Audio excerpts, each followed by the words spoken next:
Welcome back to Joe Stunner Boxing. If you cast your mind back to March the 1st, I think it was the first day of this month, there was a fight between Lewis Crocker and Paddy Donovan.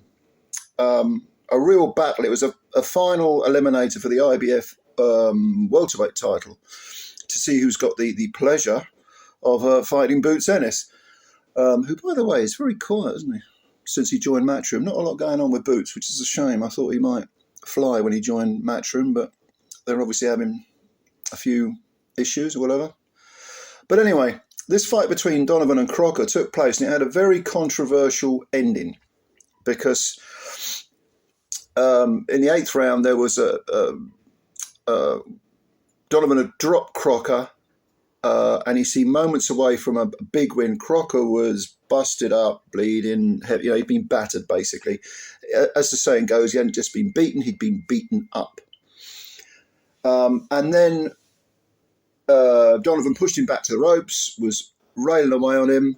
The bell went, and then, at least a second afterwards, Donovan flattened Crocker with a big right hand, and the referee disqualified him.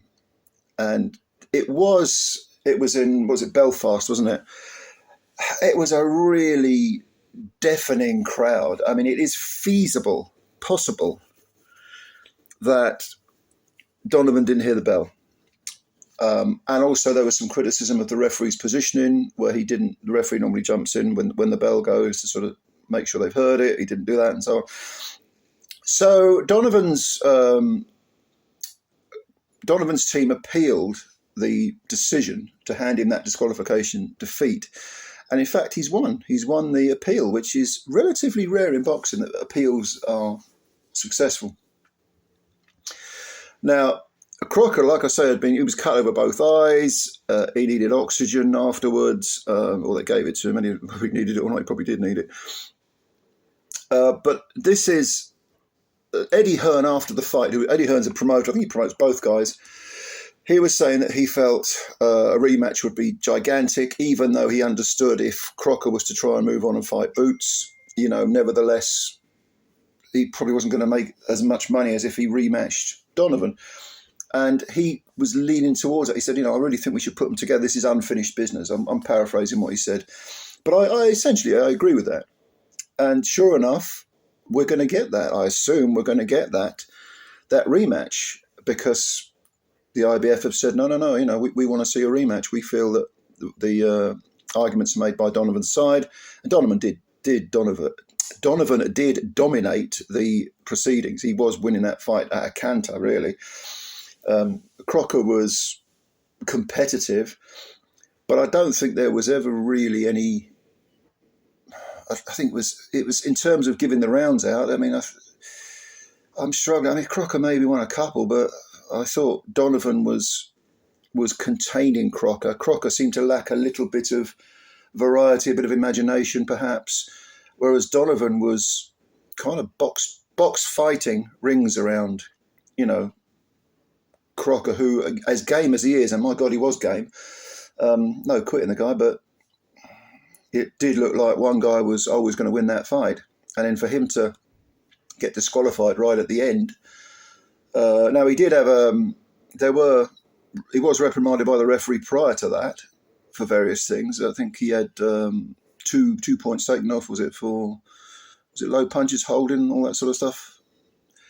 And in fact, Donovan's trainer, Shane McGuigan, said, "Don't go to the body anymore. Just forget that." In actual fact, it was a disqualification because of a punch after the bell. But I wonder if that disqualification occurred because the referee just got so sick of what he perceived to be Donovan's infringements, not in one particular area, but you add them all together. Okay, I've had enough of you, get out. So it could have been that sort of reaction. But we will see a rematch, I assume. Donovan was leading on both cards quite handily. 69-63 on one card. The other two were 67-65, which I didn't realise that at the time, but when I read this article prior to doing this video, I thought, oh, that's close. It's quite close. But again, Crocker was competitive, and he did perhaps win a few rounds on industry, on effort. perhaps there were rounds where Donovan was, early rounds where he was settling in and moving a bit and trying to find his range and his rhythm and so on. That sometimes happens. But I think, I'm not going to do a prediction video right now for a rematch, but I would say that Donovan would have to start as a strong favourite, a very strong favourite, simply because of what occurred in the first fight.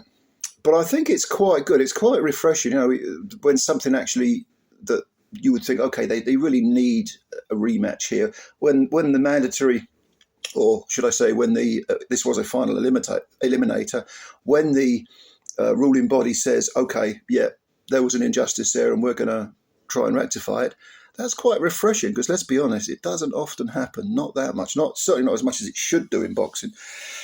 So I'm looking forward to this. I don't know when it'll occur, because Crocker, with his injuries, he'll have to get repaired, and then he'll have to have I'd say a 10-week camp at least, roughly. 8 weeks might not be enough. 12 might be too many, but, definitely later this year. We're only at the end of March, aren't we? Towards the end of March, so not a big deal. But anyway, let me know what you think. Are you glad about this? Would you have blamed Crocker if he'd gone and... Well, I was going to say if he'd gone and fought for the title, but he can't now, because even though he won a final eliminator on disqualification, the ruling body, in this case the IBF, has said, no, we want a rematch. So I was going to say, would you blame him for going after Boots? But he can't do that now. He's got to fight Donovan again.